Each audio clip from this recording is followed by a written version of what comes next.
सभी साईं भक्तों को ओम साई राम। दोस्तों, क्या आपको पता है कि द्वारका माई में बाबा की ऐसी 5 दिव्य पादुकाएं हैं जिनके दर्शन से भक्तों को साक्षात साई चरणों का स्पर्श होने का अनुभव होता है। आइए इनके बारे में हम सविस्तर जानते हैं। द्वारका माई में प्रवेश करने के बाद पहली पादुका हमें बाबा के आसन के सामने दिखाई देती है, जो बाबा की प्रतिमा के समक्ष स्थित है। इस पादुका के दर्शन करने से ऐसा अनुभव होता है कि मानो स्वयं बाबा के चरणों को स्पर्श कर लिया हो।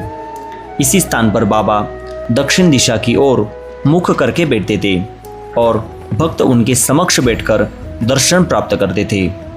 उसके बाद पादुका क्रमांक 2 बाबा की पवित्र धुनी के पास एक छोटी पादुका स्थित है। माना जाता है कि बाबा इसी स्थान पर खड़े होकर धुनी में लकड़ियाँ डालते थे तथा अन्य कार्य भी करते थे। जब भी आप द्वारका माई जाए, इस पादुका के दर्शन अवश्य करें।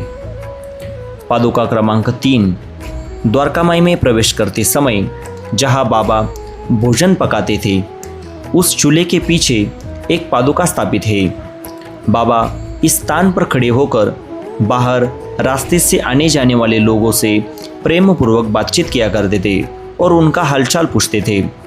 जब भी आप द्वारका में जाए तो इस पादुका के भी दर्शन अवश्य करें। उसके बाद दोस्तों, पादुका क्रमांक 4 द्वारका माई के अंदर बाई और चूल्हे के पीछे की दीवार में ऊपर की तरफ एक पादुका स्थापित है।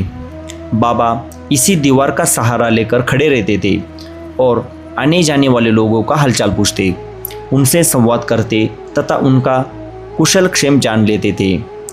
जैसे मैंने कहा, पादुका क्रमांक 3 और पादुका क्रमांक 4 वो दोनों एक ही जगह पे है। उसके बाद दोस्तों, पादुका क्रमांक 5 द्वारका माई के सभा मंडप में बाबा की प्रतिमा के सामने एक शिला रखी हुई है। उस शिला पर भी एक पादुका स्थापित है।